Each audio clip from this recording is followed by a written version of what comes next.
Mayor Bonnie Morse calls the regular Grand Manan Council meeting to order August 8, 7:30 p.m. and welcomes Pastor Ruth Fair Parker to offer a prayer.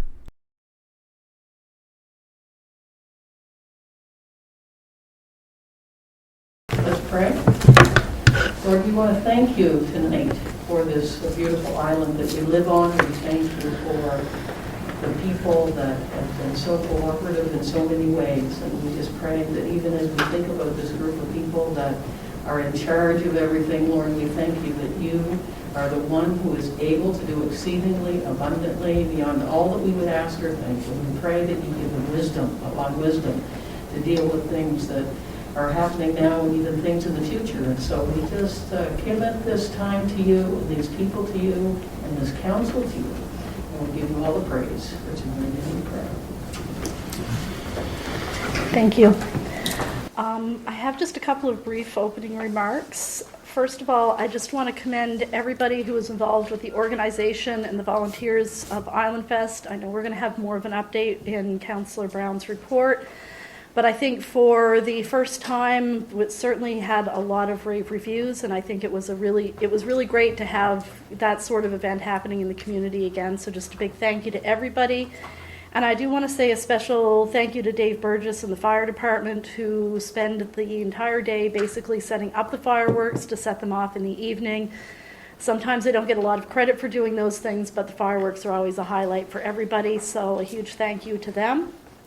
And the other thing I did just want to flag for the community is Atlantic Charters is celebrating their 40th anniversary this weekend. They have some events going on out at the airport on Saturday, so if you're looking for something to do, you might stop by the airport.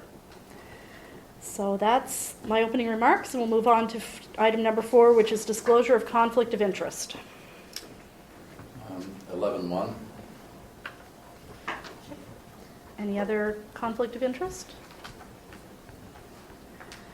Item 5 is adoption of the minutes of the regular council meeting of July 4th.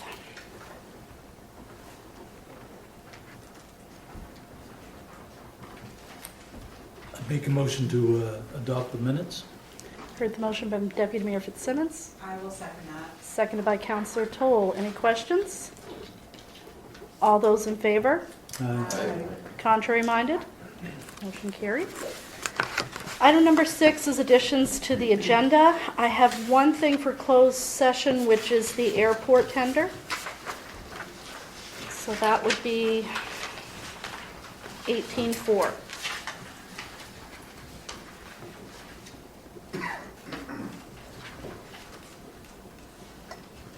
Any other additions? Could I have a motion to add that to the agenda, please? So moved. Motion by Councillor Boyd, seconded by Councillor Russell. Any question? Question? All those in favor? Aye. Contrary minded? Motion carried. Item number 7 is the RCMP report.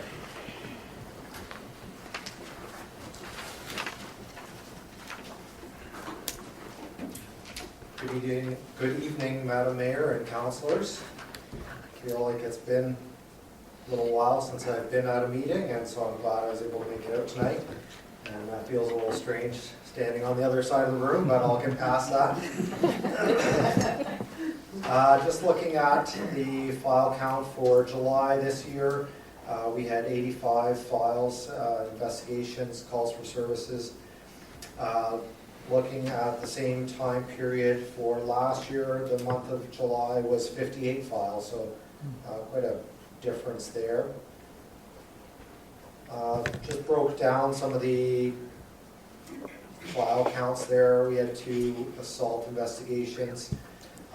The large majority of the files were traffic complaints and tickets. We had 29 of those this month.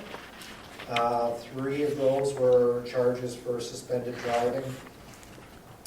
One of them of note was a flight from police with 2 dirt bikes, which were located and seized, and we had tickets issued on that. So it's glad to have a little resolution on that. I think those dirt bikes have been causing a bit of havoc along the highway. We did have 4 lost and found property files, and just a note for the public on that to report if there is lost or found property. Found property can be turned into the RCMP, or if you've lost something, you can report it or call us to see if some way that came to us. And a note of thanks to the village office. They've been helpful posting for us on social media about some property that had been turned in, but still nobody has claimed those items. And just for everyone's knowledge, anything that is turned in, we usually only keep that for 60 days and then it gets disposed of. So just so everybody knows about that. We did have 5 Mental Health Act reports and 4 files mischief related. I didn't have anything to report, which is good, following Island Fest. Nothing that the RCMP were involved in or called to, and that included the concerts that were held. So I think everything was well planned and smooth on our account at least. And also from the Dark Harbor festival or concert, there was only a few files generated, a couple of traffic complaints and a public intoxication call, but nothing really serious or of note. I did want to mention it. This kind of stems from the dirt bike incident, but also some other times as well that people have been bringing up the ATV bylaw, thinking that that's been put into place. Now these people are using that as an excuse for how they've been driving and that they're on the highway.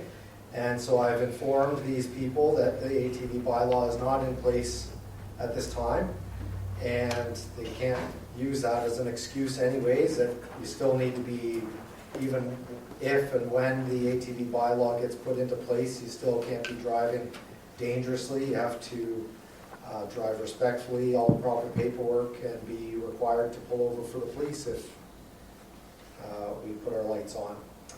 So hopefully that is a reminder for the public that driving on the highway is still not an okay thing to do, and that we may be behind you and putting our lights on and having a little chat if you are. That's all that I have to report tonight, so if there's any questions, I'd be happy to take them at this time. Thank you, Corporal Stewart. Any questions? That was quite an increase. Is there one thing that, Not that I was able to just a general? find right now. I think part of it is a little bit more what we call self-generated work, getting out there and doing a bit more in the community, a little bit more traffic stops and things like that. It's not a lot of times tickets ending up being issued, but warnings and things like that as well. So I think there's a little bit more of that going on. We're trying to do better at documenting, creating a file for, even just general inquiries. Somebody stops in at the detachment with some questions. Sometimes that just happens and it doesn't actually get documented or put on a file, but we're trying to do that a bit more because we want that recorded. Helps back up the time that we are spending dealing with the public, but it also takes away any questions that might get raised down the road. If somebody says that they came to talk to an RCMP officer about something a couple of weeks ago and then something ends up happening from that, if there is nothing ever documented about that, it doesn't look very good. So we're just trying to do a better job of documenting some of that stuff as well as documenting the times that dirt bikes or four-wheelers are taking off on us. Trying to make sure that we do up a file on that as well, so it's properly tracked, and that way if we ever do reach out to off-road vehicle enforcement or public safety to try to come over and help us out with some things, we have some numbers to back that up, and we can say, okay, this many times we've had vehicles taking off on us or issues with this. So just trying to document things a little bit better now. Yep. How many members do we have on Island? I heard we're up to 5. Is that true? We currently have 5 right now. Constable Blay was brought over as a replacement for one of the members who's transferring out. And so she was just brought over early to help out. She came from Ottawa and doesn't have a whole lot of experience with general duty policing. So that extra time with the extra amount of officers here helps her, learn the ropes a little bit more, and just helps us when people have some vacation or training or anything like that over the summer as well. So yeah, currently we're at 5. That's just a temporary thing. It won't be a long-term thing. We had a similar thing when I came last year for the spring, and most of the summer we were at 5 as well. I will say that when we do have 5 officers here, things tend to run a lot better for us, manpower-wise. Allows vacation to happen and things like that, and not have to pull over resources as much from the mainland. So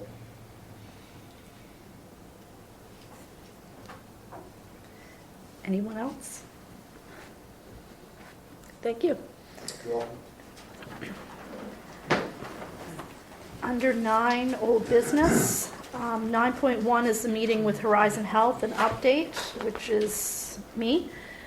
We talked about this last meeting. We learned that a doctor was leaving the island, so we had our meeting with Horizon, I think 3 weeks ago.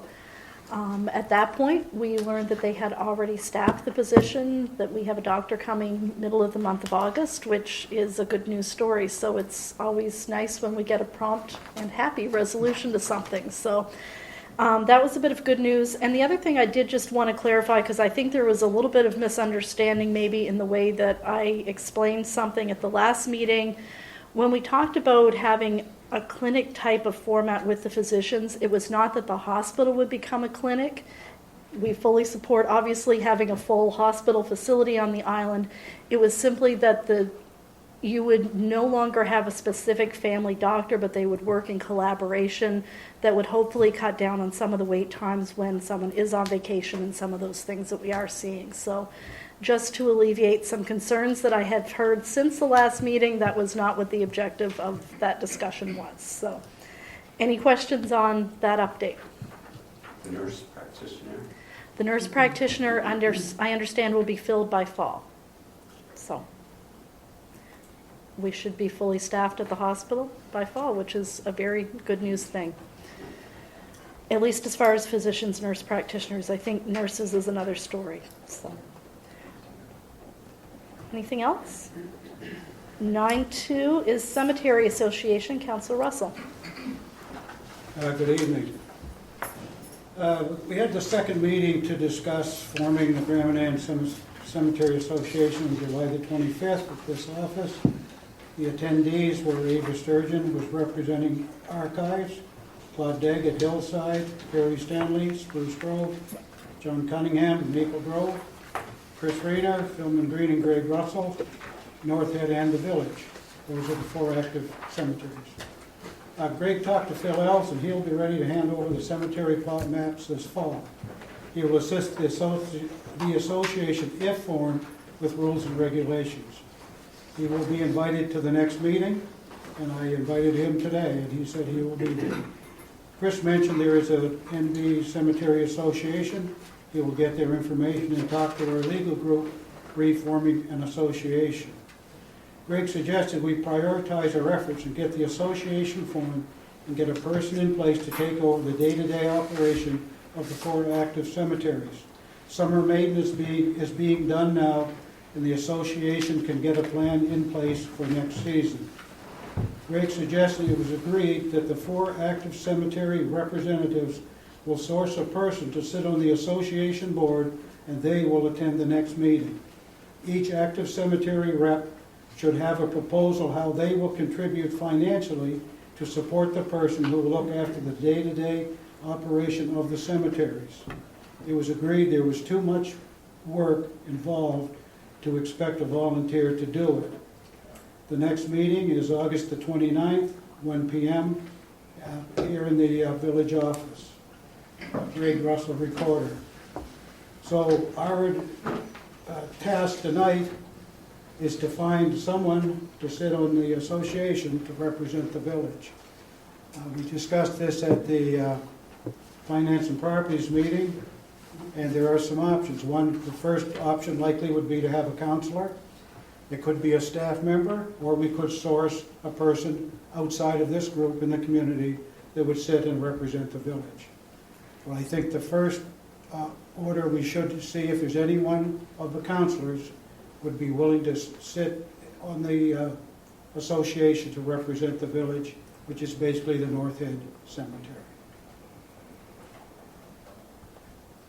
How many meetings would that entail? Nobody knows because there's not an association. It would be up to the association, those 4 people, that, by the way, the other 3, Claude and Perry and John, all seemed comfortable that they would be able to find someone, likely won't be any of them, to sit on that, and it would be up to that group to decide how to go forward. And Chris is going to try to get, the legalese and what you need to do to support that association getting formed. So, Philman, is there anything I missed? Would you like to add, Philman? Was there any? No, it's in its infancy, and I suspect early on there may be more meetings that once it's fully established, it'll probably be not quite rare, but maybe quarterly or Yeah. something like that.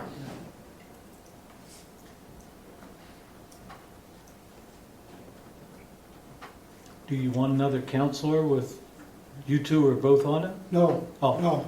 One counselor, that was the suggestion from Finance Prop, that the best person likely would be a counselor, and Chris would likely sit ex officio, to give them support as they get going in that, so. No, Philman, it wouldn't be plus being Philman. We're just there trying to get this thing Okay. off the ground. Right. But once the 4 are in place, right, I expect to back off, and I assume Philman will back off, and it'll be up to the association to, and Phil is prepared to come and sit with the group and go over, he's going to try to draft some rules and regulations as to, how to do this. And there's issues about transferring the village trust fund, the North End Trust Fund, and Maple Grove has a trust fund, but that's where Chris is going to deal with the legal people and our accountant to see how to help the association get that together. Yeah. So basically, we're looking for someone to sit on the cemetery association to look after essentially the interests of the North Head Cemetery on the village's behalf. Well, now, don't everybody step forward at once.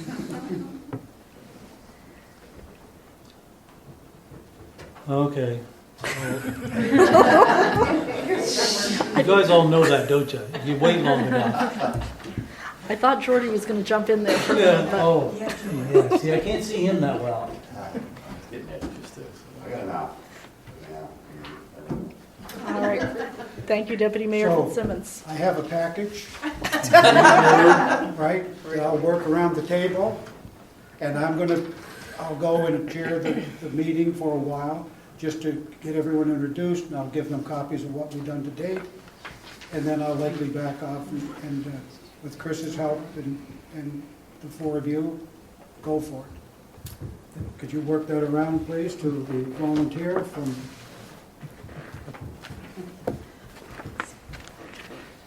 Anything else on the Cemetery Association? All right. Item 9.3 is Department of Transportation, Bradbury Brook. Update, CAO Ringer. Thank you, Madam Mayor. At the July meeting, we discussed the Bradbury Brook and that the department has offered basically 3-year financing for us where it's such a large ticket item. But we tabled it until we found a little bit more information about whether or not there'd be interest charges. I reached out to the department with their head of financing, and there will not be any interest charges. It'll just be three payments over or whatever Alyssa decides, whether she wants to do it yearly, 6 months, or on a quarterly, whatever. So, but there won't be any interest charges.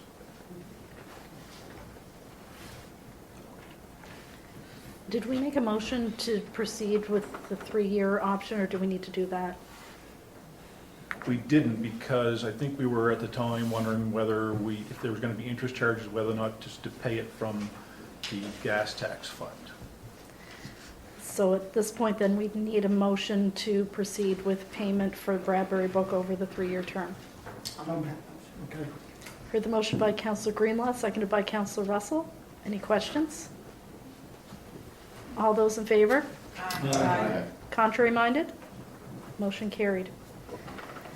So Yes. then we go to, that's an unbudgeted item. Are we going to use the gas money for that? Oh, sorry, I forgot to push my button. You guys all hear me? Okay, good, sorry. Good question. That's completely up to the will of council. We've got it in the gas tax fund to either pay it a one lump sum, to get it off the books, or we can use the gas tax fund to pay our yearly payment, or we can put it in the 2023, 4, and 5 budget. That may be something that will be discussed at the next Finance and Properties Committee, or during the budget process, what the best way to proceed. Are they invoicing us for this year? Or It'll be in with our regular bills from TTI. Just be a separate line item. Question. They haven't given us a deadline for first payment, have they? I think it's pretty open, isn't it? Yeah, It they is, know they're yep. gonna get paid, so. Yep, absolutely. Well, we can discuss it, or we can make a decision right tonight, or we can discuss it at the next Finance and Properties meeting before the September meeting, whatever you're comfortable with.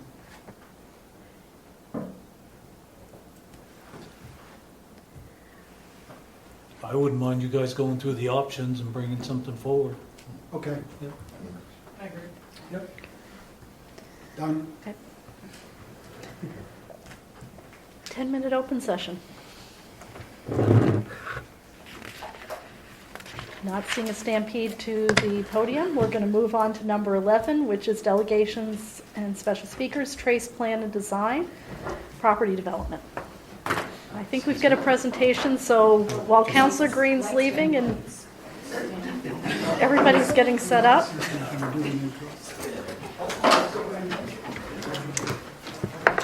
After It's just like Howard came in earlier to talk to me about we will have So while we're getting set up here, I just want to just take a minute to introduce Jim. Jim is with, like the mayor said, with Trace Plan and Design. I think Councillor Boyd and Deputy Mayor Fitzsimmons and I first come across Jim with a project that was done in, in Riverview, a nice new pool project. So we reached out to Riverview, got Jim's contact information, and he's been kind of helping us out ever since with some pool concepts and splash pads, and now some property development. So thanks for coming, Jim. Chris, good evening, Your Worship, Councillors. Thank you for having me this evening. Chris and I have been talking about a layout for the site surrounding us this evening, and what are the various recreation and cultural assets that we can include in the development of the site, and how to address some of the issues, adjacent things such as wetlands, road edge, access to the property, and just basic functionality of the site when a number of things come together on the site. So we put together a quick concept that we wanted to show you this evening, and the concept doesn't work. It's got the components in place, and with a bit of discussion around the notion of priority and your various priority items, how those go together, and then how we can budget them on the site, then we can wrap up a plan, get it well budgeted, and bring something back to you that can be carefully phased and built out over time for whatever time period you want, 10, 20, 25 years, whatever works for you. The components of the site that we were proposing or were working on together, one was the idea of the relocated pool and splash pad project down into this area. The second one was the expanded fitness center project. where the existing fitness center is, including the entry, how we get to that entry from the outdoor spaces, as well as how does it function through gymnasium, offices, meeting spaces, and behind it. Notion of a community market, we built that into the plan. Community gathering ground with stage, a performance space that is also shade structure when it is not in play for that purpose. And we also included a play zone, should that be something that want to be considered in the future play area.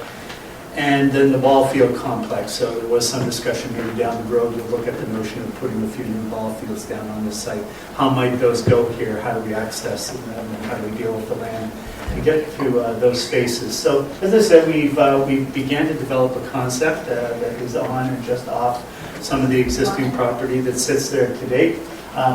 Like I say, it doesn't work perfectly, but again, with your priorities, we can get it working quite well and get it to be quite an interesting site. And it, of course, this is an absolutely beautiful site. Well, Beyond's a beautiful place, but this is a wonderful site. It's got a mix of forest types. Just adjacent to the site, we have some forested wetlands, some wetland spaces that are critical to the site. We have some recreation uses here, of course, and also right at the edge of the road, we have the skateboard park, which I noticed this evening there's a couple of folks that they're actually building new greenhouses. So this thing is hot. It's working. But and even the parking, the great parking layout for gravel. I've never seen such great parking lines on gravel before. So, I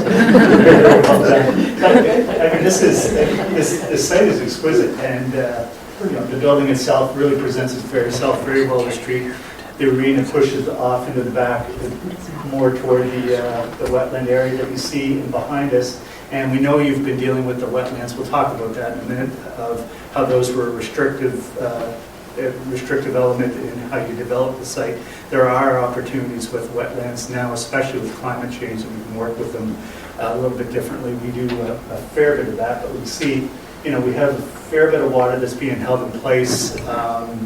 The thing that's beginning to happen now with wetlands is they're a little bit restricted in their ability to absorb water with increased intensity to our storms. So a lot of our water that traditionally would flow into our wetland, which we think of as not just a two-dimensional, but a three-dimensional water volume, is moving through much quicker. So we're not getting as much water into the ground, which means we're not getting to the root systems and the trees and planting systems around it, and we're not getting to the aquifers. So we're beginning to, when we do redevelopment area projects in areas, we relook at the wetland and begin to build in pieces that do recharge those aquifer systems that are providing valuable water to the residents as well as to the root systems of all your planting. So those are, that's something that's very, very important that we'll have to look at. And with your wetland area, we are fortunate that you have a large wetland area that is designated as wetland area. There is wetland immediately adjacent to this building, but it's unmapped, which means there are some abilities to work with the three-dimensional volume of that, and of course it flows down to the south and exits out to the water. So the area that we're obviously most concerned with is within this area and working with the movement of water there. And as I said, with our wetlands now, we can actually look at them as three-dimensional models and build them as park spaces so that we can hold that water that we are now starting to lose as it moves rapidly through our wetland areas, and actually create parks out of them. Really wonderful spaces, and you've probably seen many of these. Many places you'll see more and more and more of them over the next 10 years. It's probably 50% of our work right now is working with wetlands in development or in recreation spaces right now. So again, there is an opportunity to look at that area and how we treat our wetlands in that area. We also have some constraints in here that we have our septic area and then our cistern area, and then of course we have our geothermal bed in this area, which just creeps under your parking lot for a wee bit. So those obviously are constraints that we can begin to design around. So we did a layout, and as I said, it's very preliminary. It doesn't quite work right, but it does work with the components that are on the site. And with prioritization of the elements, we can get them to work a little bit better. But you can see, let's pull that up a little bit. You can see that our existing street edge does not want to change significantly. That we have an area where we can look at an extension to the building that supports the new recreation complex. around the geothermal area, we can look at the notion of having some kind of walkway that associates itself with the wetland area. And then, of course, someday in the future, possibly look at the top end of the site as the ball fields elsewhere want to be replaced, that can move down here and be replaced. And I've marked all over that and made a mess. But then there's the core area where we want to look at the market, where we want to look at the band shell that is also a shade structure that has that long lawn coming off it that works as a cultural and performance space. You got that mental picture right there, right? I'll give you a copy of the slide so that you can but that gives a little sense of the organization. Of course, the big thing with this site, what's so wonderful about this is there's already this powerful green corridor going through the heart of the site with relatively good stable land on either side of that area that we have something to work with. We have a geothermal area that provides us with a lawn that we're not looking to compact or mess with. We stay away from that, stay away from some of the other engineering assets and water assets that are on the site, and then work with the components in between to place our recreational uses. Moving the pool project, and if you saw the last plan for the pool project at the other location with the splash pad, this is actually it, just popped over here. On redesign, probably wouldn't do that. You'd probably design something much more play-like, a splash pad that's much more interesting, probably less expensive, because splash pads with big things that go in the air cost money, where kids really just want to sit on splashes and sprays. That's where the most fun is. So look at an idea of moving the splash pad and the pool, the pool down here. As we move across the site, we can get into where the extension goes to the building to support the doubling of the existing fitness center. So that would go from about 237 meters to close to about 600, or a little less than 600 square meters, including hallways, that kind of thing. To the right, you can see a market area. This is the wrong market area. Chris straightened me out on that. It's supposed to be something much larger and with a single cover, so we will fix that. And behind that, we have a shaded area that works as we'll get in a little bit closer in a second. But a shaded area that has a bandstand, things like washrooms and that kind of stuff built into it. So it's a configuration that really begins to work and uses a lot of your assets on the ground. Some of the wonderful green spaces that you already have capitalizes on some of your wetland spaces. For sure, if we're in this area, we will want to do some modification to at least some portion of the wetland spaces to be able to irrigate any new green spaces that you are putting on the site. Make sure we don't lose that water. The ocean doesn't need the water. It's getting more and more every day, so we'll keep as much as we can to recharge our aquifer systems from that. And of course, to the lower right-hand side, you can see the expansion to the building. So that's a little general layout. Of course, we got a fly video, so some of you think, oh my God, that's amazing. But you can see the general notion of the layout. What we like about this, I think, is that central idea of the market gathering space works really cool. What doesn't work is probably the separation of the pool off a little bit. It might make sense to look at pulling the pool across, depending what we end up having for parking requirement, that kind of thing. And if there is need for a play area down the road, we can allocate that space elsewhere over time. But of course, the big thing is going to be the very hot sunroom where the fitness center is going to be. We will fix that in the next go around. But that's about the dimensional size of what it would look like if we do double that space that sits there today. It's a volume that is large enough that we can get lots of headroom up in that space, has some structural room up top that if we ever choose to do second floor through design, we can do that. If not, it can be designed as a single floor structure with 10 to 14 overhead feet clear, or whatever ends up being the requirement of the fitness center. So that gives you a little notion of where we're starting to go. And what we're hoping to do is get some abuse on this and get some comments on what are the elements that you really, really like, and then we could have a brief exchange on how we might move those around and get them working together into something that really, really works well. And then we can quickly change this, bring it back to you, show it to you with the numbers, and get a blessing for Chris to move forward when he's ready. Worship, are there any questions? Thank you. I'm almost speechless, so I'm hoping someone else has questions. What's the advantage of putting the pool down here instead of up at Victoria Park? Well, I think it was just the fact that you're beginning to build this really strong cultural core with the addition of the market and the shaded area that becomes a large performance space. So it helps make it a complete family facility. I think your water, your land, the ability to hold it here is probably a little bit better as well. Is the quality of the water here good enough for it? The water quality system will do that anyway. But I haven't looked at the water quality here. So do you see any problems with like environmental impact study, like because of the wetlands, like that we'll have to go through that process We'll have to go through a WAWA, water course alteration permit, to get permission to do that. Do you expect that would be it? It depends on how close we are to it. If we're within 30 meters of it, which we will be, by the time it is delineated, we'll be within that. We do WAWA permits every week. And like I say, more often than not now, we end up going back to fix the existing wetland and get it functioning better.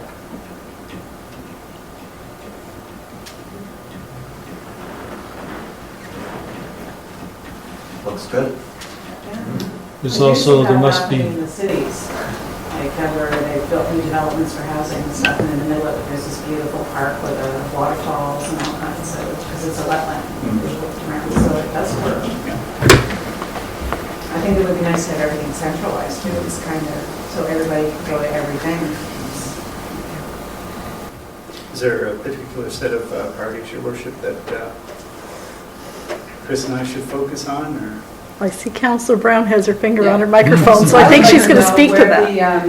What structure is actually the performance area? So Because that's. I couldn't see they even came close. Oh, okay, so this is one, here's your geothermal field, so it was right at the end of that field. Let me just pull across and go into that a little bit closer. That ends up being the back of it that you see on the left-hand side. You mean like that pergola? Yeah, this thing. Circle it. I gave it. I'm scared of that. Yep. Keep in mind, this is all strictly preliminary. Yeah, we Okay. can, It's just location. before it's That's designed, not- we would have to sit down with a few folks that would be using it to figure out how they're going to use it. Yeah. The number of performers, what are the back of host or green room requirements, washroom requirements, that kind of stuff. Yeah, we put that in an attractive architectural placeholder, I guess we'll call it, until we have that discussion. But please beat it up. That's the intent. Well, when we were discussing it, we wanted it located in an area so that if you were going to perform in the evening, you wouldn't have the sun in your eyes. I think that was one issue that we had with where it would be located. And I'm not sure, I think the sun will be in your eyes in that location, I'm not sure. I'm not very good direction. That it will be in your eyes there? It definitely will be in your eyes. Yeah. That's a good point. I think we had a plan to come out this way more, Around, yeah. towards us more. Come Yeah. around us. So let me pull in here. So you were thinking more over this way? Maybe a little more, The other way was. Oh, you were thinking more this way? Yeah. yeah, Yeah. Gotcha. Yeah. Okay. All right, I'll get a picture of that.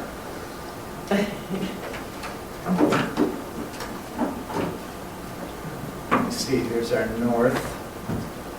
So generally, we have about a 15-degree window either side, so we'd be performing this way, then would be the idea. Yeah. Gotcha. You guys.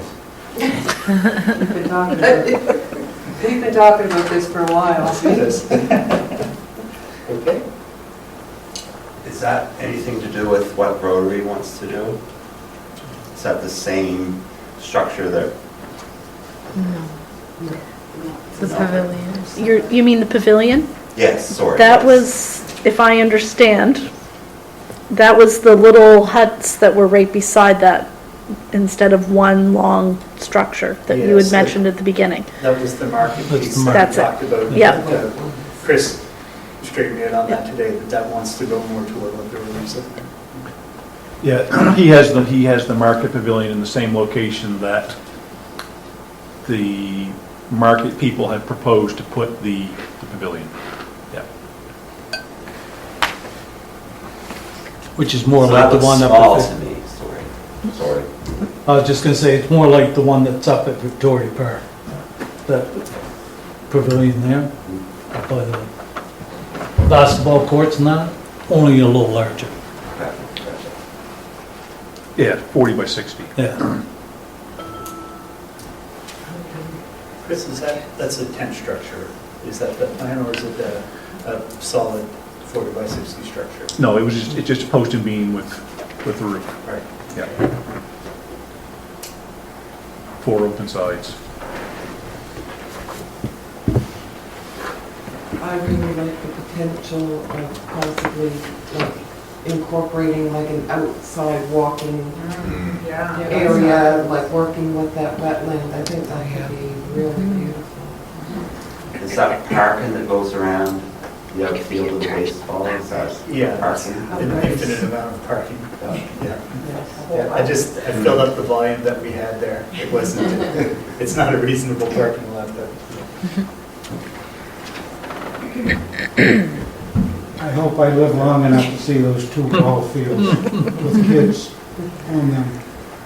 Around as our kids and adults have been playing on secondary fields forever on this island. And why do we have 2 ball fields? Just Get rid of 2 other ones? Dimensions for adults and 1 for kids.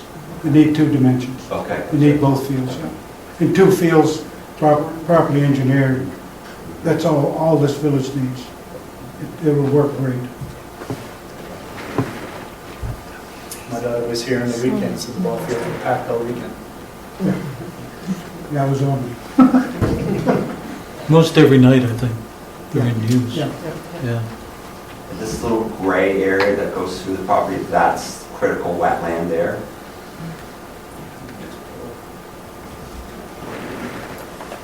Yes. Yeah. And sorry, that's a redefined kind of wetland corridor. Your wetland kind of, like, honestly, does something like that. So it flows in here, flows out through that way, and then mostly what your wetland is a bit of a perched water table in a forested wetland. So is it like a way of controlling the wetland that is going to be okay? Like, is this a way of, okay, this is the wetland, this is what it used to be, but this is, Yeah. okay. The way we work with the province is, province works on 2-dimensional spaces for wetlands, and just doesn't have the ability to work out in a 3-dimensional space, so we look at what it's doing 3-dimensionally. It has a width, but it also has a depth of water that it's holding. So we redesign it using pathways as ways to hold water back. And we want to try to hold as much water as we can. We have to hold it up to a 1 to 100 year storm in the year 2050. So we hold it to that point. That way we're able to put pressure down on the water table, and sometimes we'll actually structurally move water through pipes under things like ball fields or green spaces, so we can irrigate them with the water that we're holding there.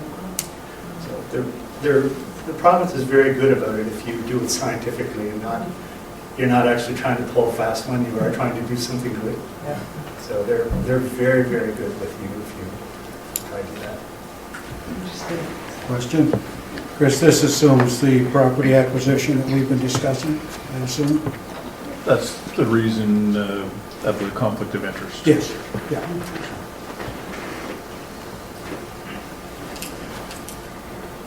Any other questions? Is the province using a new predictive wetland model system? Would that be part of that? Like you said, you have 2-dimensional, they call it 3-dimensional. But we now have a new predictive So how does that? It hasn't been run for this area yet. Their predictive mapping isn't here. So But right if we now, go ahead and do this, would we have to go through that process? yeah, but what we would do is end up doing wetland delineation anyway. So we would do the delineation, then we'd also go down to see what the depth of that delineated space is. So the predictive model still is a two-dimensional model. Okay. It's just a little smarter on tree and forest cover than soil types. Actually, it's very smart that way. You don't see any hiccups? No. If we went through it then? No, not normally. If we work with them before we do anything on wetland design, we sit down with them before.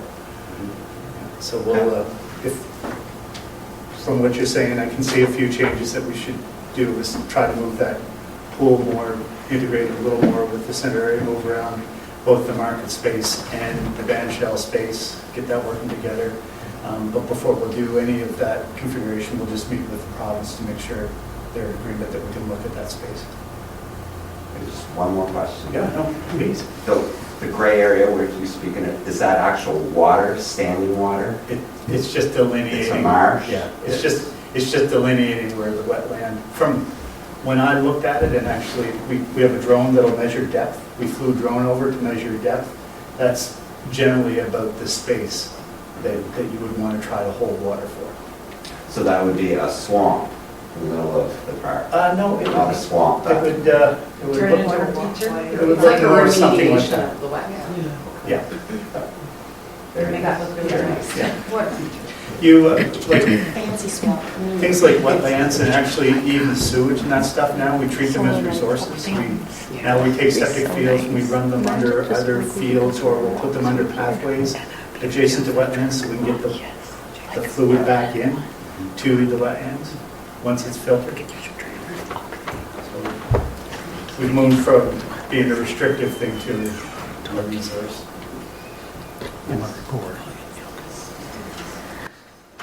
I just have a question on timing, which, I mean, clearly funding is going to be the hugest barrier to all of this. But we've been talking about rehabbing the pool for a couple of years. And so I'm assuming bandstand pavilion, because we have some funding particularly for the pavilion set aside, but I'm guessing the pool would probably be one of the next priorities that we would be looking at.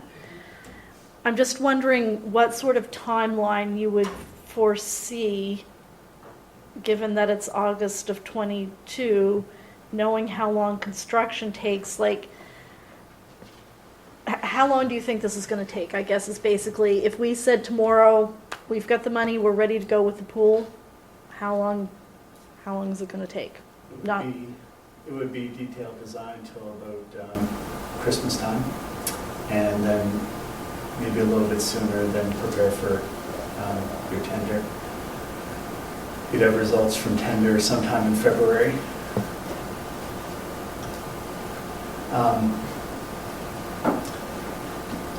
If you push it just a bit, I think you're going to see a big difference in pricing over the next year. My understanding is pricing is going to smarten up a little bit. I'm sure you're dealing with that. Yeah. So maybe losing another summer of no pool might end up saving us in the long run. Financially, well, no, is I that? don't think you'd have to push it that far. I think Okay. you wouldn't want to, I don't think, ideally you would be awarding toward the spring and with the summer construction. So you wouldn't, either way, you don't have it next year Yeah. at this point, but the following year would be ready to go. Okay. You could do an awful lot of base preparation very early in the year. And we're able to do base preparation almost in March now in a lot of areas. But Chris can talk to you more about that. Jim, maybe just share the COVID percentage-wise with the increased amount. Our baseline numbers that we're seeing are starting to come down to about 30%, and we're expecting them to drop to about 20 to 23% over the next, 20 to 23% over the next 6 or 8 months. We're starting to see it get a little bit sharper. on the numbers. I'm sure you're dealing with the same thing we're seeing. We're seeing our projects in some cases be double and holding them back, although we're doing a very large one in Fredericton right now that came in at about 30%, is being constructed at that level, right at about 30% above tender numbers. So if we're smart, we know how to deal with our contractors and we know where to get our materials from, we can keep that threshold a little bit lower. But if you're, as I'm sure you're finding, if you're just having to go out to tender without dealing with a lot of the components, you're going to see twice as much easily. I've seen arena projects come in 3 times higher than they should, and I've seen them come in just barely above budget. It's very strange. Even the supply for equipment, you were saying today that, like, if we ordered splash pad features today, you're looking at 8 months. Yeah, you would, the minute you start design on it, you would pick your features almost immediately and then put that right to the supply company, to companies you specify it. And they would put that in the hopper almost immediately. Helps you with some of your funding applications as well, that there are components that you pay for that up front. Would we be using the geothermal for the pool? We haven't looked at your capacity on that at all.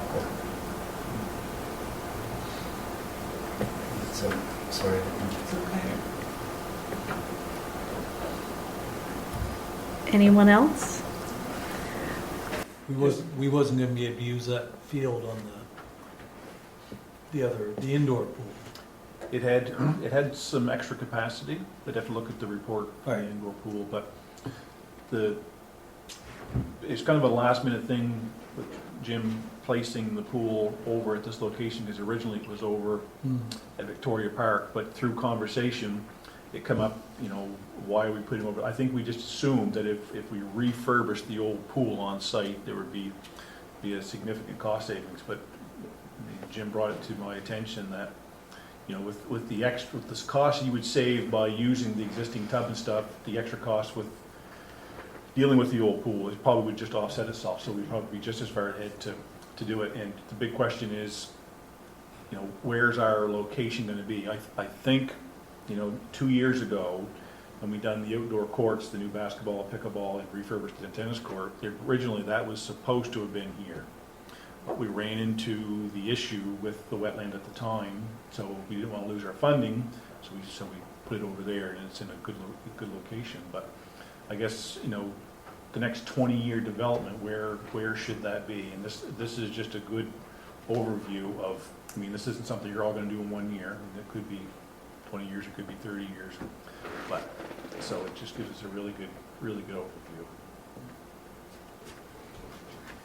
Isn't the expansion of the fitness center one of our priorities? There seems to be a lot of interest in additional space, so shouldn't that be one of the top? Which it would be, I assume, one of the cheaper action items.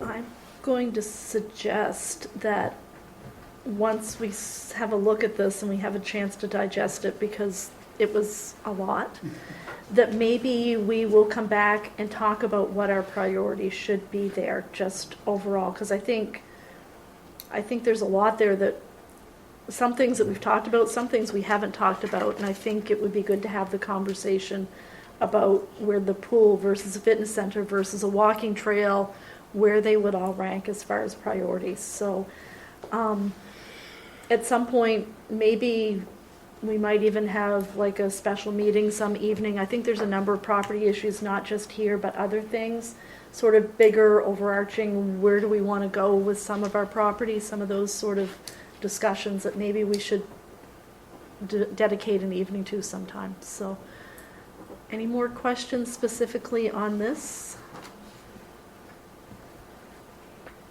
Thank you very much. I think you've given us a lot to think about. We've talked about this a little bit, but it's one thing to talk about it, but it's another thing to see the visuals. And it was really, I think that really added to the presentation and made it a lot easier to picture what we were talking about. So thank you. Your worship will have it prepared for you for when you do sit down. We'll get everything organized in its correct place so you can see it. And we'll have that discussion with the province. Just so you don't have to ask as many questions. Or sorry, that did take more right. You go right to prioritize, so you should not ask. We'll undoubtedly have more questions as things go along. All right. We'll let everybody get resettled again and go back to our agendas. Thank you, Jim. Thank you.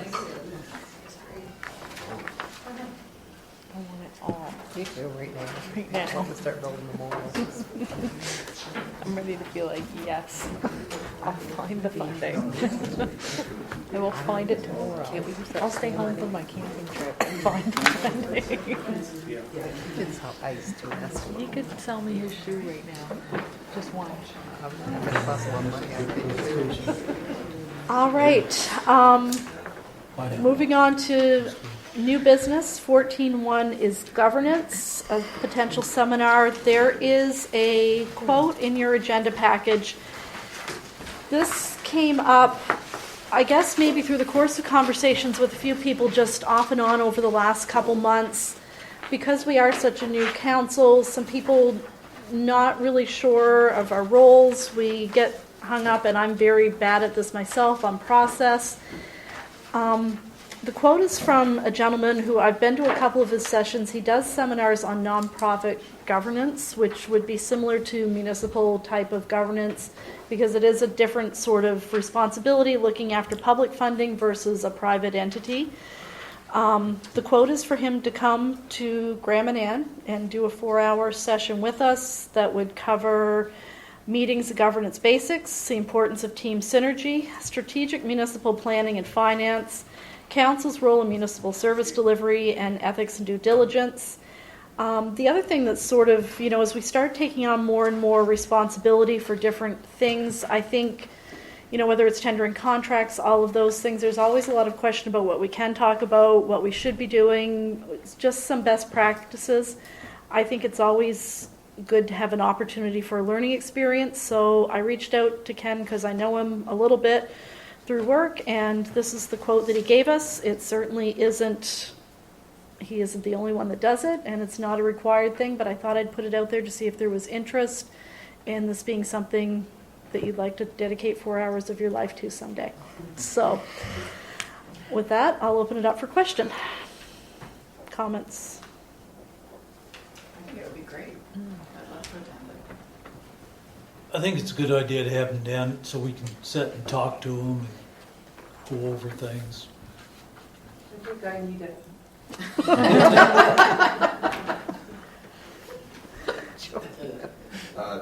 There will be, in addition to this, there will be a provincial one put on in Fredericton after the new fall elections take place. There was supposed to be one this past fall, but COVID and everything slowed that all down. So there will be a free one in Fredericton. But I do think, as the mayor and I spoke earlier, that having somebody come right here as well, I don't think it's something we can hear too much of. So, but UMNB and the province will be involved in one in Fredericton as well, so it would be a nice supplement for sure, I think.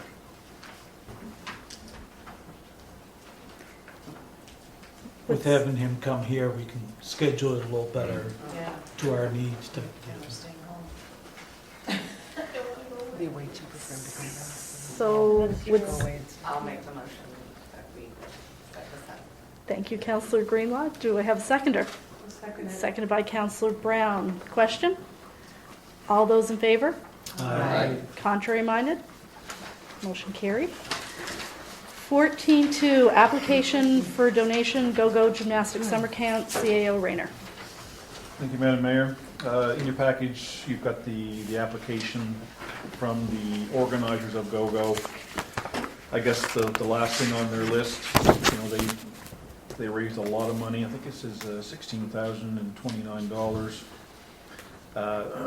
Money was used to cover the accommodations for the go-go team at Bus Ferry. They also sponsored 25 children to attend the camp for free that otherwise wouldn't be able to attend. So the last thing on their list is to pay their rental fee for the gym for the week. So they have made the application for $250, which is the cost of the gym. Now, as we all know, our cap is at $200, but we'll leave it at that. Could we just give them the gym for the week and also give them $200 in their pocket? Finance and Properties, currently we're reviewing fees, and we did set a daily rate for the gymnasium. Is kind of why that is where it is. It was $50 per day for the 5 days that they were here, but we'll do whatever council wishes. I believe in a recreation committee meeting, and correct me if I'm wrong, rep chair, we said adults pay, kids don't. So I think this kind of runs along with that, and I would, certainly open for discussion, but I would make a motion to donate the gym time to these people as well as give them a $200 donation for the troubles. You heard the motion by Councillor Boyd. Do we have a seconder? I'll second that. Seconded by Councillor Greenlaw. Question? All those in favor? Aye. Contrary minded? Motion carried. Item 14.3 is Swallowtail. I'm on the agenda to speak, but I am delegating Mr. Ingersoll to come and speak to us about Swallowtail because he's going to do a much better job than I could. So, A little bit of a...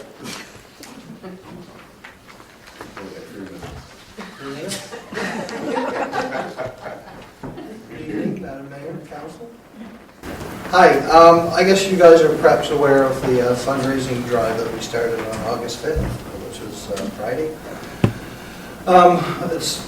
Last winter, Swallowtail really took a kicking, and it's come to my attention that those 90-year-old plus shingles have had it. They really have. And the fastenings are coming. The tower needs help. Desperate.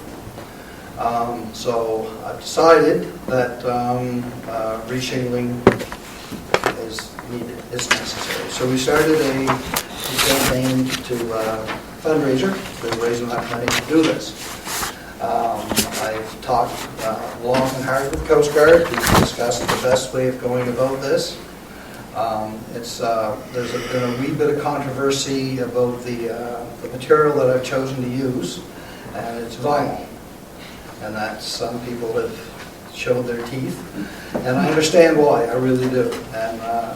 But for maintenance reasons, every aspect of it, the vinyl is much better.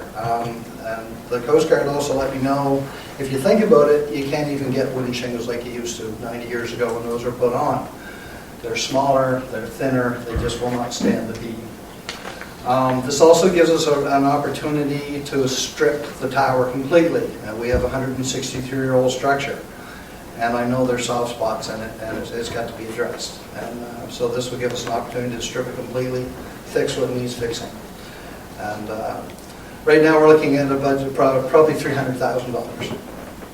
Okay, so we're going to look at various government agencies for money. We're hoping that the village will as well. Swallowtail just put $25,000 to start, and Pickeroon's Brewing Company on Friday put $5,000 in. So we're 10% of the way already. Okay, so but what I would like, I have a great team in Fredericton. We have 3 or 4 people that are retired government workers. They've done it their whole lives, and they've come on board to help. And they write grants. They work for the provincial government for years. So we don't want to be in conflict with the village as we reach out for certain grants. I think you understand what I'm talking about.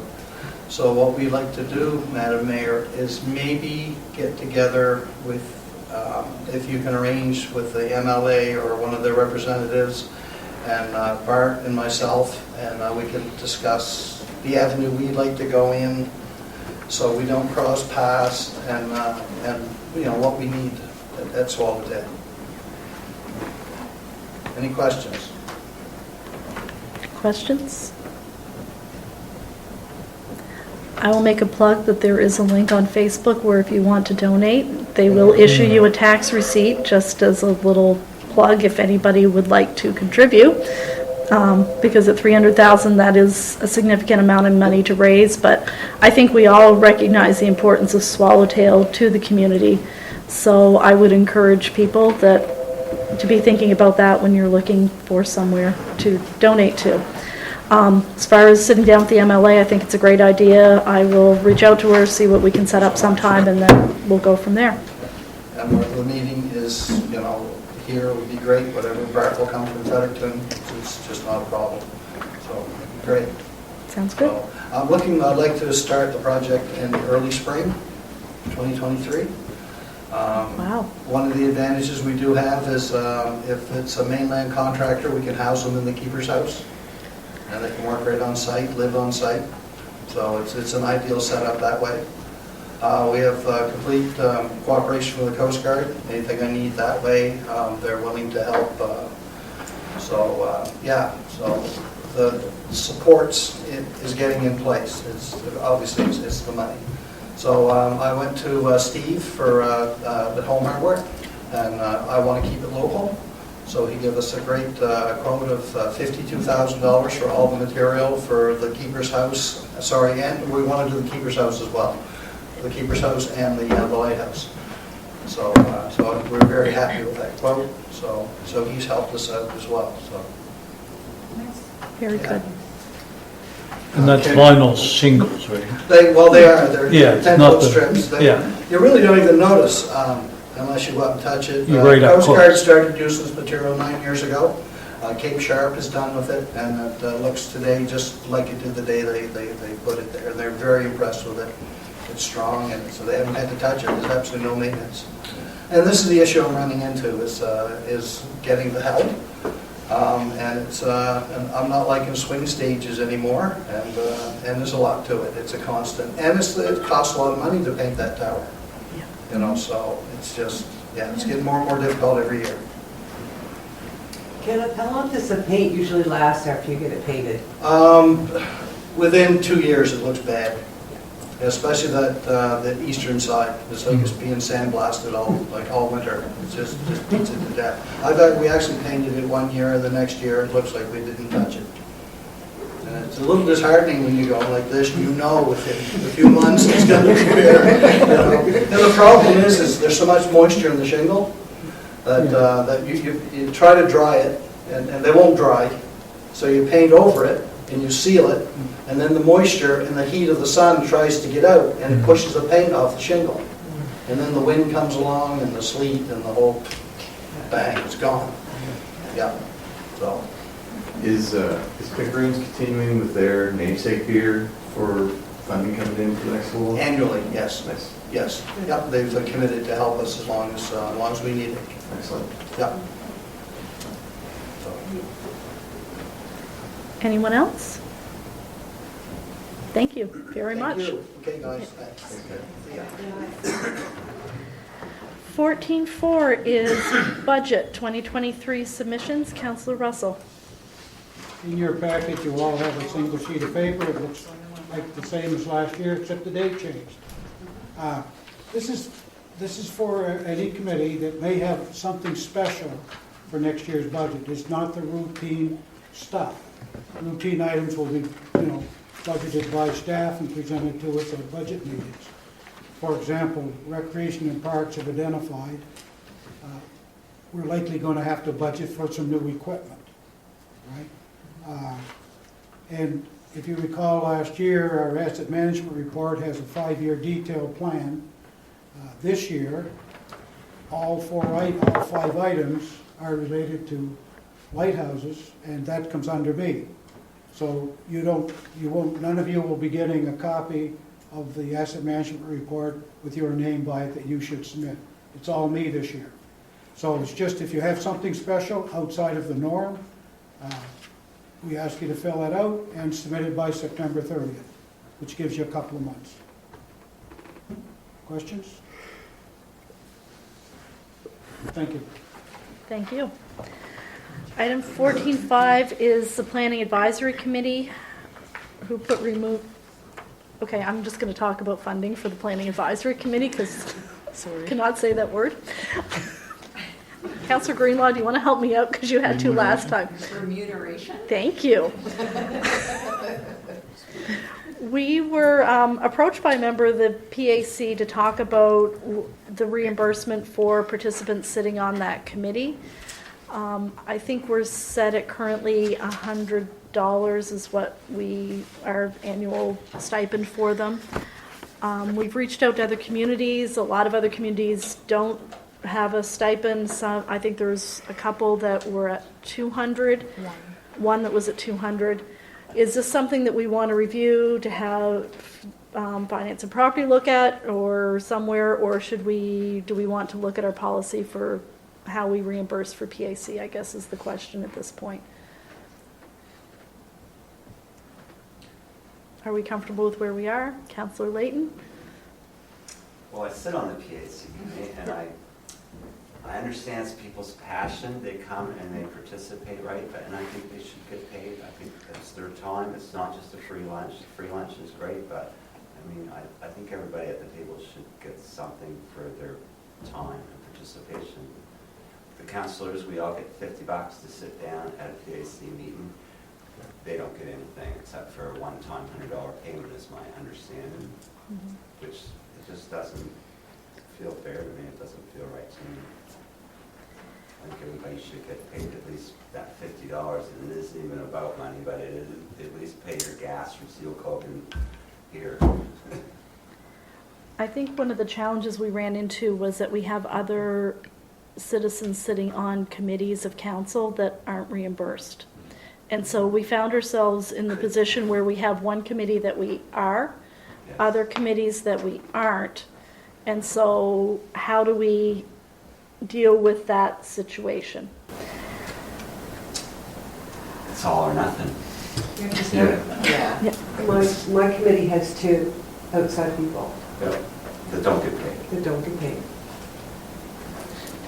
Is that, how many people are we talking about that sits on committees? How big a scope are we talking about? We get 10 people. We got 3 more on rec as well. You're going to have a cemetery, you're going to have all these committees, so I understand that it snowballs into. And I think that was part of what the concern was, is that, in some ways it is a quasi-volunteer type of situation, is, do we want to set the precedent for any time we ask someone to volunteer to do something that it's not really a volunteer, it's more of it's a paid position versus volunteer. And maybe it's something we want to think about a little bit, but we were approached, and so here it is. And I understand, I get the other side of the story too, like how you would feel in that position, but there is a cost associated with it over the long term. So.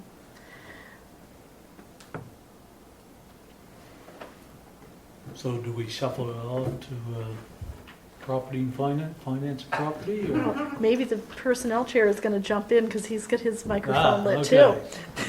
Okay. This is the first time this has actually made it to our table. I don't know if it came up in the last few years anytime. Personally, it is an opportunity for people to be involved in their community. And we have had one person out of 3, 6, 8, 9, 10, whatever it is that are sitting on committees, bring this forward.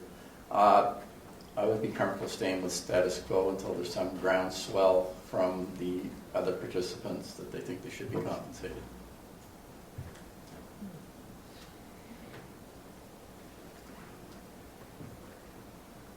Anyone else?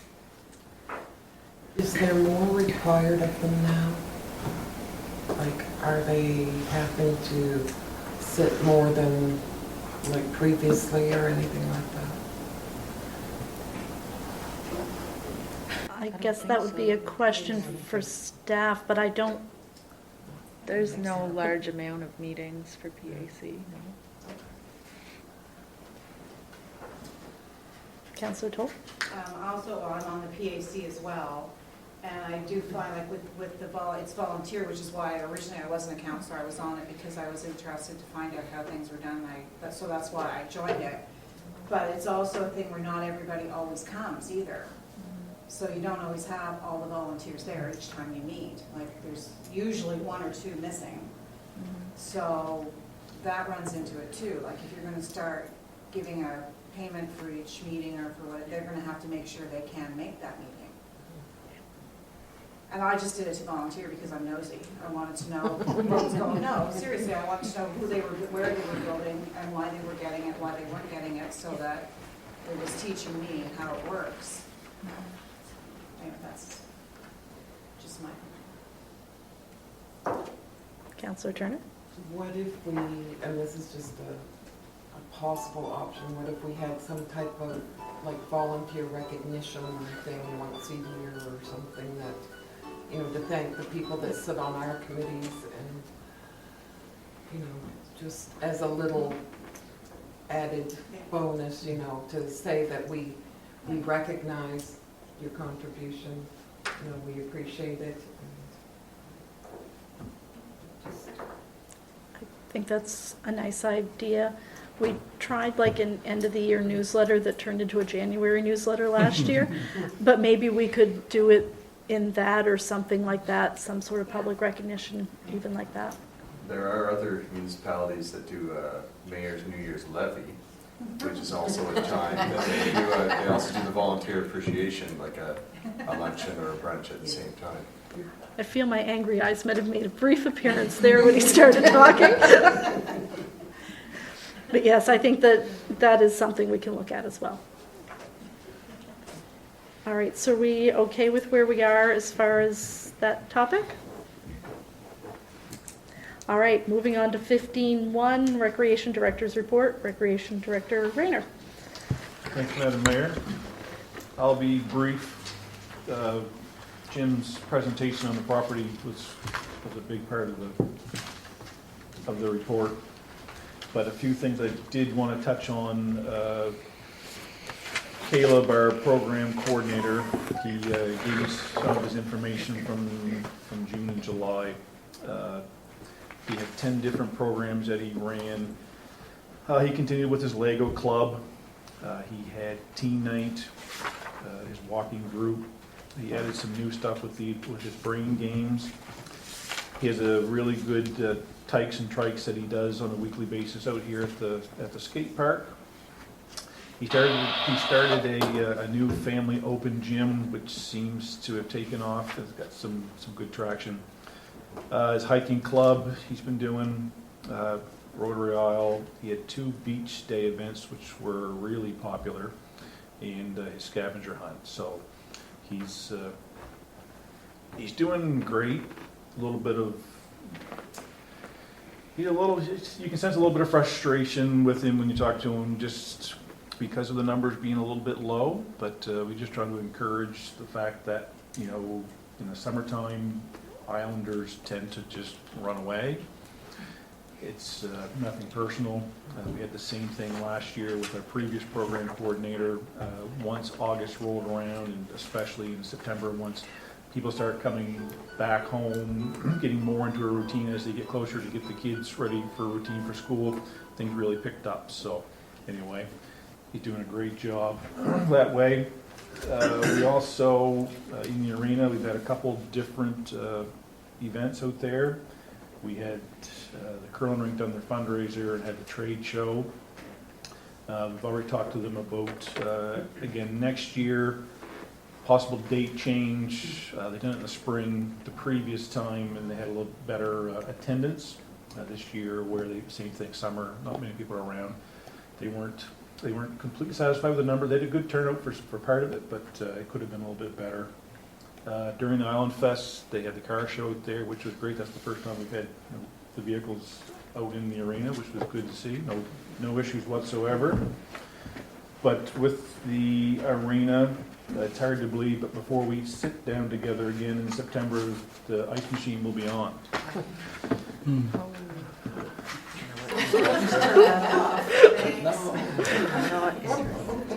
Want summer to be long. So, yeah, so time's getting away from us, but the one thing I did want to bring up to try to get finalized this evening is, and his layout, his plan had a lot to do with that. One of the things that when it's come up before was the market pavilion. And the big thing is we wanted to know first that the placement of the market pavilion wouldn't interfere with anything else.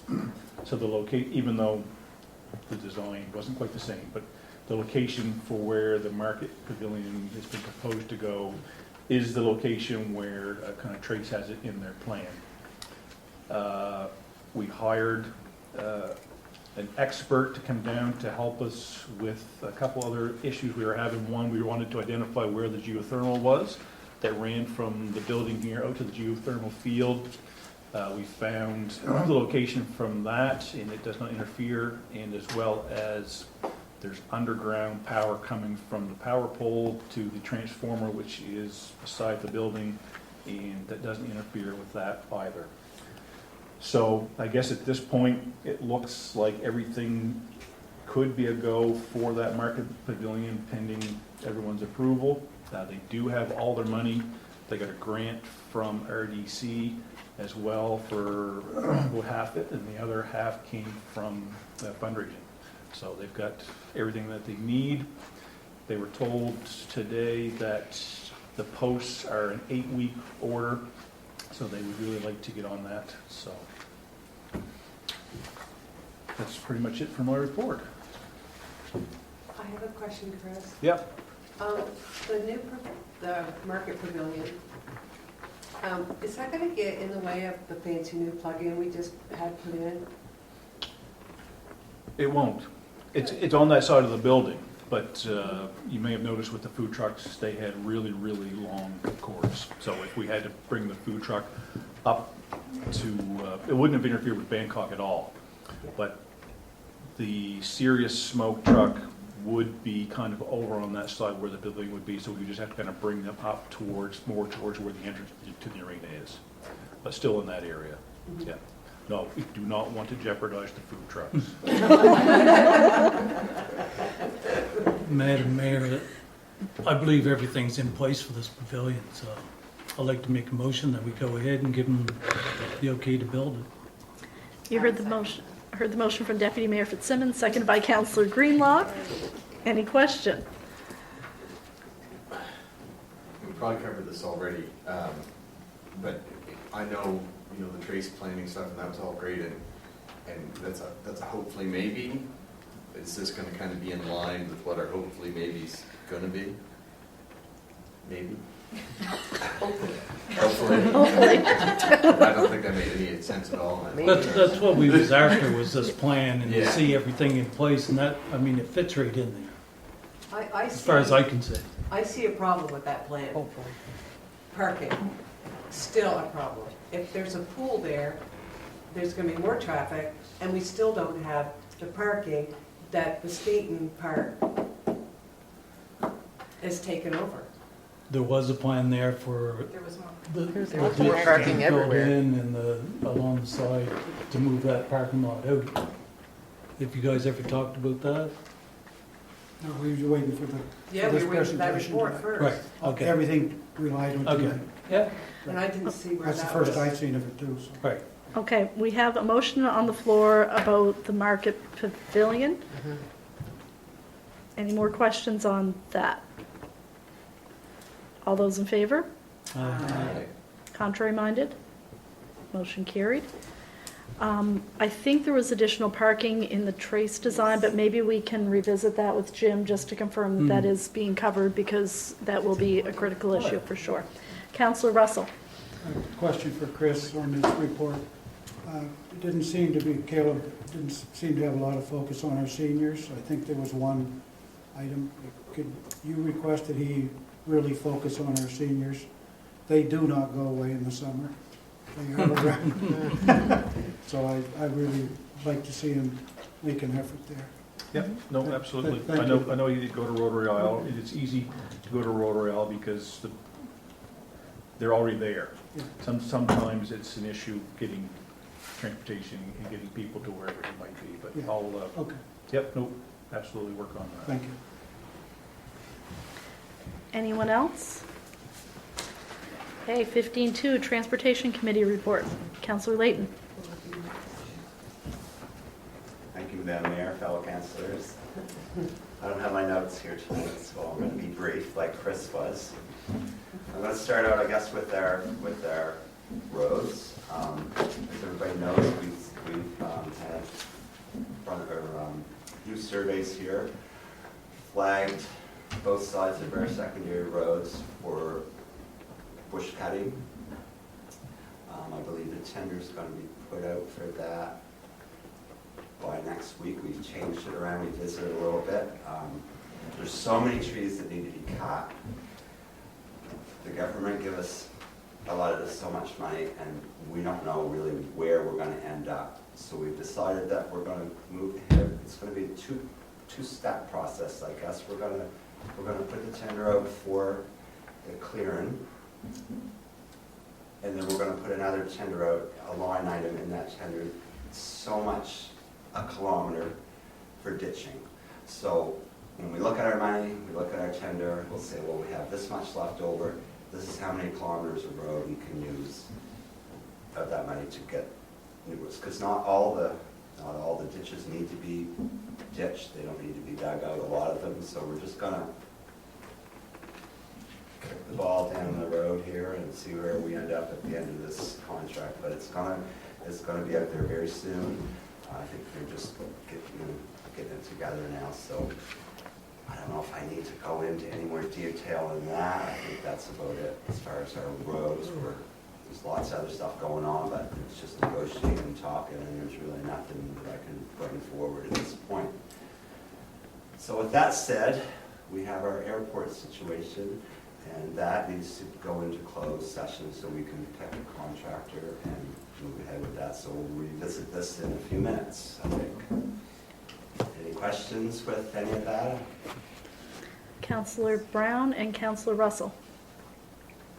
So the secondary roads, are you talking about the Whistle Road? Cost share roads, yes, all the chip seal roads. I have not seen any hues marks up the Whistle Road. They're red marks. Are they? Oh, yeah. What am I, blind? I was walking this morning, I didn't see any I have either. not seen any. No? I've They seen even those, hit right? Windsor Street. No, I haven't. That's where they started. I haven't seen any on the hill, but I haven't been looking at her.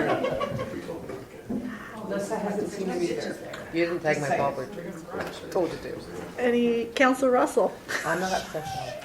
What other markers actually marking?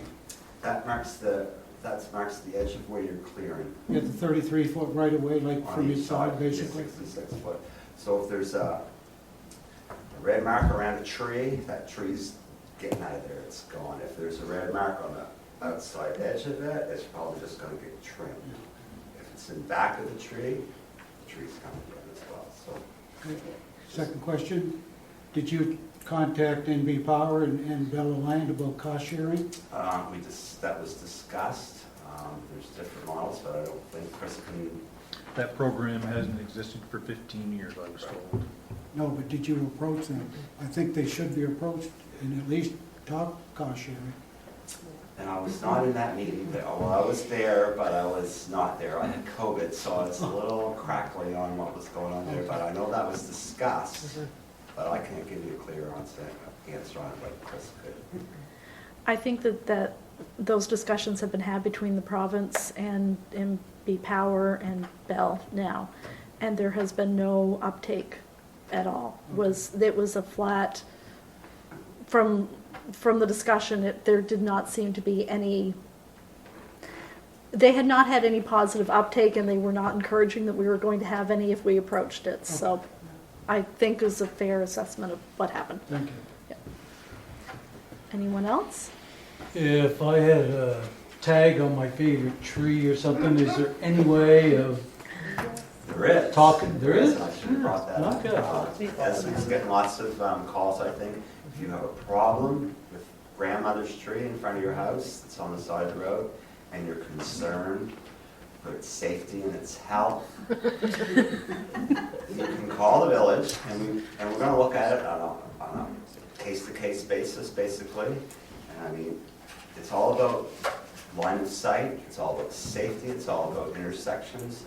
It's not about grandmother's tree, but if we don't have to cut grandmother's tree, we're not going to. If it doesn't cast shadows on the road, it's not a concern, really. But if you don't bring it up, it might get cut too. So make sure everybody that have an issue, just come in, talk to Esme. She'll put you in contact with the correct people. There'll be a list, and we'll go around on a case-to-case basis and hopefully make almost everybody happy. Yeah. On that optimistic note. But at the end of the day, I like to say that, at the end of the day, the province and the village owns 66-foot right-of-way. So it is what it is at the end of the day. I mean, it's all about safety. It's true. It's all about getting the sun on the road as long as possible. You're not supposed to plant anything there. Choose where you plant your tree. Where you build your house. I have lots of room soon to plant wherever. They could just trim off the sun road. Leave the rest. Anything else? All right. I'd just like to thank Councillor Layton for his help with the bike signs today. Yes. It was took us a little longer than we planned, but there are now some shared lane signs, so Councillor Layton agreed to help me spearhead that, get them up, and hopefully we will put a few more, because we're only going to about half the island today. So, thanks for your help. Councillor Russell? Just had a thought about sharing the signs with the bike.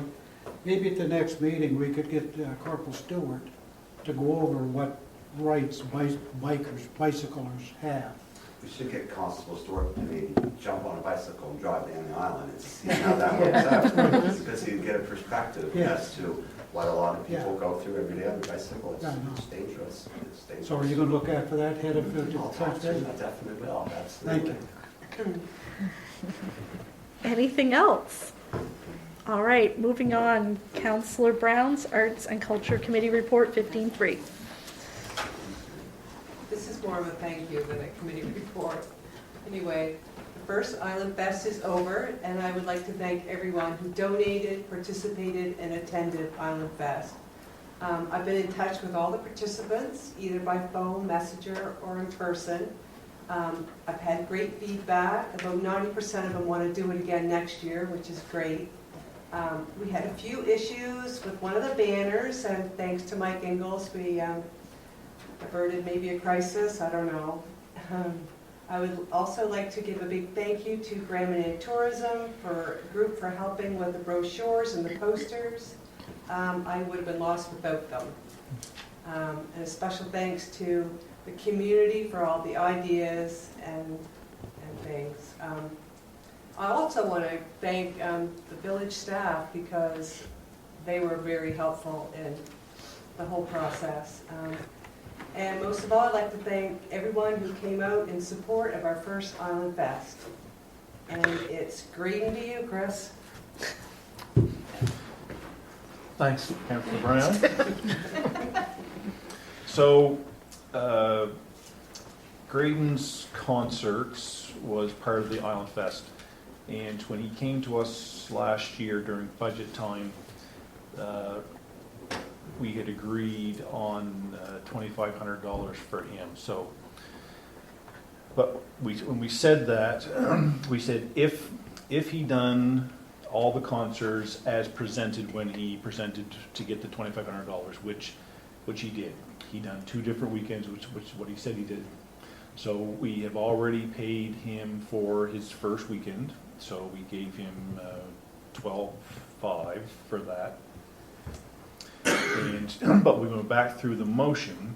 The wording in the motion said that they would give Graydon up to $2,500 for his concerts. So we just need clarification that indeed it was $2,500 that we were going to award him and not $2,499. So, it's all in the wording. We know the $2,500 is what was the intent, because that's what we put in the budget, but because the motion said up to, we just need clarification before we can pay it. Councillor Russell? I think I made that motion, did I not?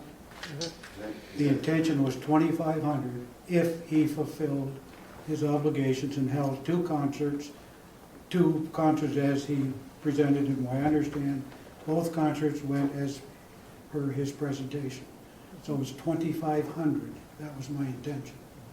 Regardless of what the words, because we had quite a discussion over wording a couple of weeks ago. Would you like to make a motion to say that we would pay the remaining $1,250? That's my motion, thank you. Thank you. Well said. I'll second it. Seconded by Councillor Brown. Question?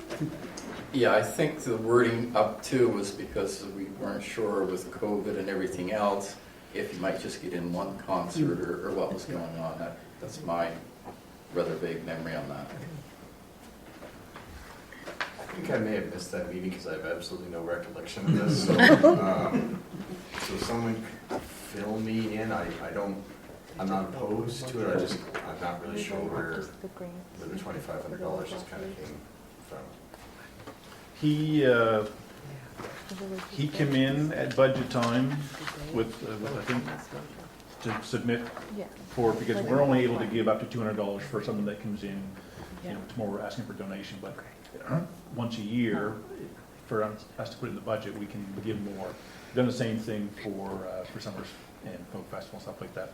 So he came in and had asked for $2,500 and made a presentation of exactly what he was going to do, which was 2 different concert weekends, which one was the Canada Day weekend, the other one was the All Fest weekend.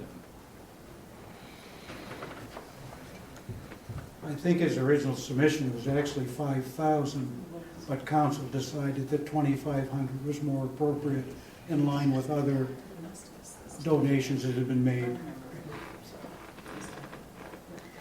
So there's a motion on the floor. Do we have any more questions? All those in favor? Oh, sorry, go ahead. I must have missed this meeting because it's not making any sense to me. So I would prefer to see the minutes if we could go back through the minutes. If you want to vote, I'm just one vote, but if we could table this for one more month so I could get a little bit of clarity on how the wording was in the minutes. I think we're going to take a brief time out. I don't think we need to wait a month. He's waiting for his money. But anyway, maybe Chris is finding the words that will. But it was a budget item that was approved at budget time last year. It's in the budget. Yeah, it is. It is. Who else did we offer grants to? Like they went to everyone else. Everyone that asked them. Yeah.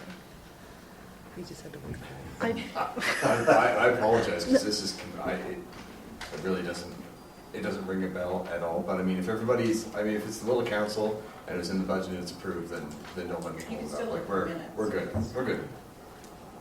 We don't need the minutes if it's all. Can we,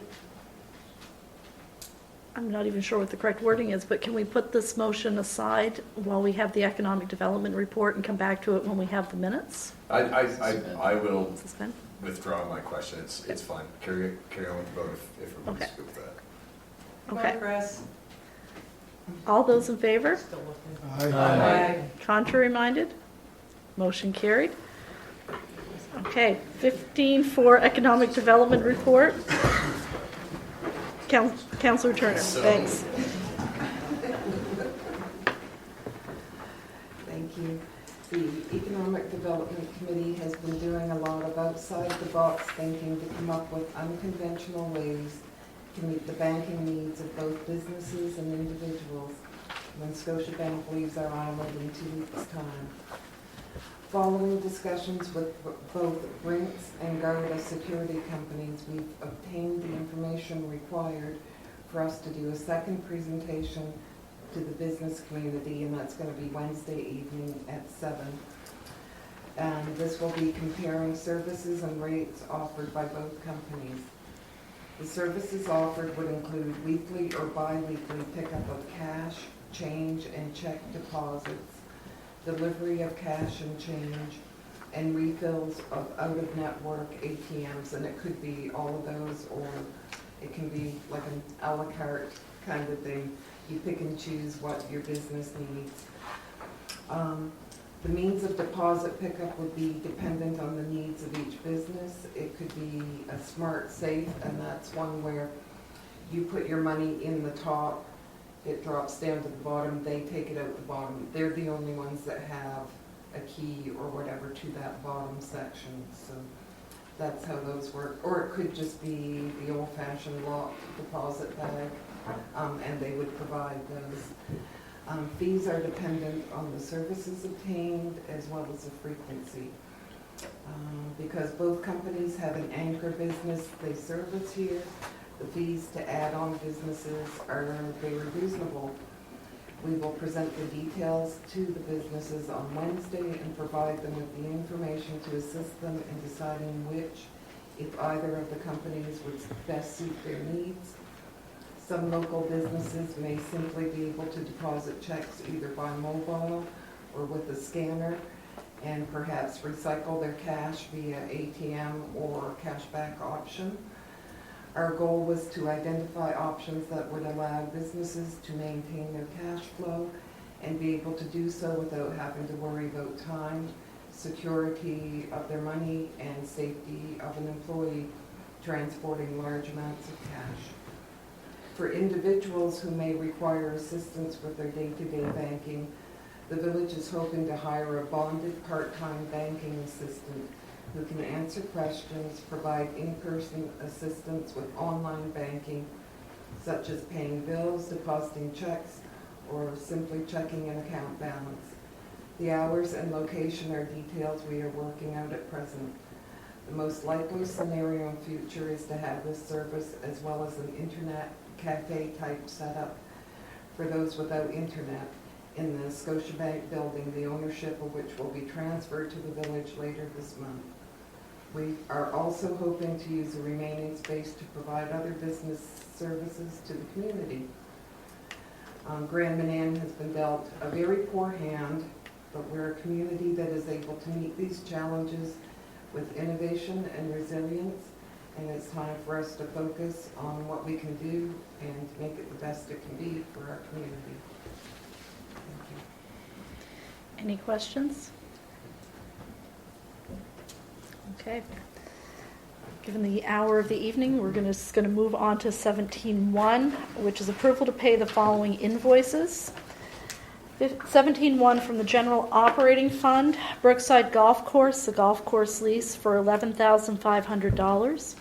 Michael Green Electrical for upgrades to panels, $2,880.75. Waterfront Fabricating, Dark Harbor Wharf, $1,686.18.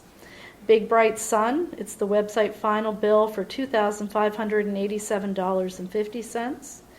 Minister of Finance's Fire Department Class A foam, $2,461.23, and Silk Stevens for the C&D site monitoring, $5,673.14.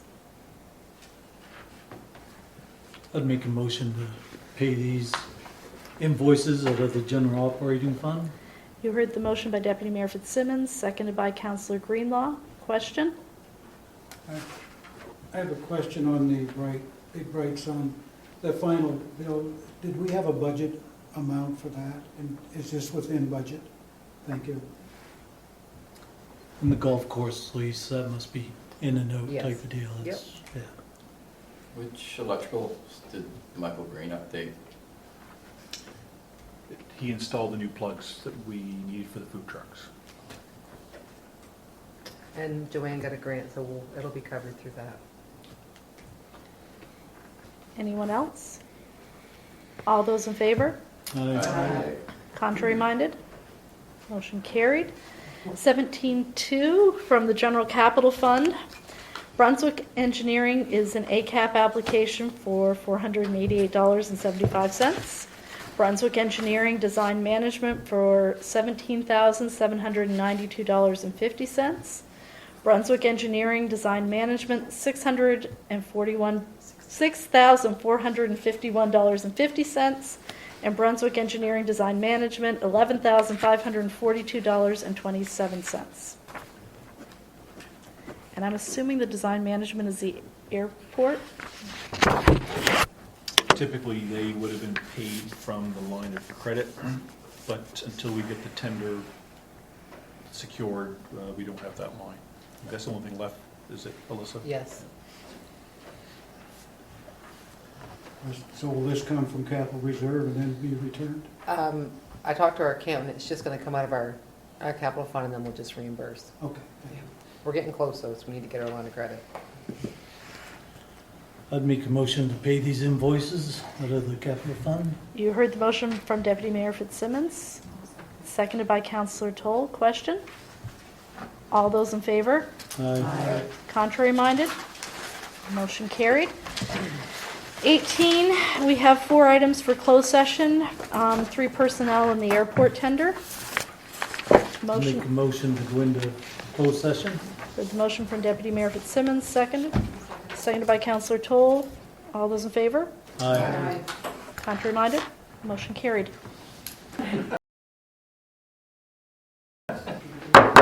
I'll recall this regular council meeting to order. We were in closed session to discuss 4 items.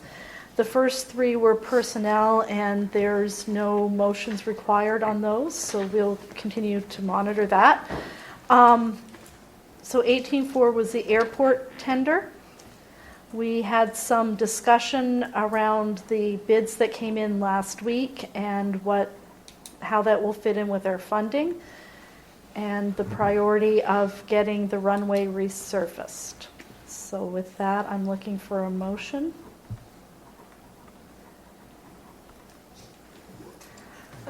I'd like to make a motion that we take the lowest bidder according to the perimeters that we just discussed earlier. Is that good enough? I think that should, No. okay. No. The premiers, I mean, anyone reading that motion, what we just discussed? Well, I don't know that everybody should know what we just discussed. I don't know. Well, I guess once we accept it, that's public knowledge, right? Can I suggest, Yeah, suggestion. I move that we accept the low tender from Northern with the scope of the project being adjusted to meet the available budget to demands. You heard the motion by Councillor Green. Do we have a seconder? Second that. Seconded by Councillor Layton. Question. All those in favor? Aye. Contrary minded? Motion carried. The next regular council meeting will be here on September the 12th, 2022 at 7:30 p.m. I'd make a motion to adjourn. Meeting adjourned. Thank you.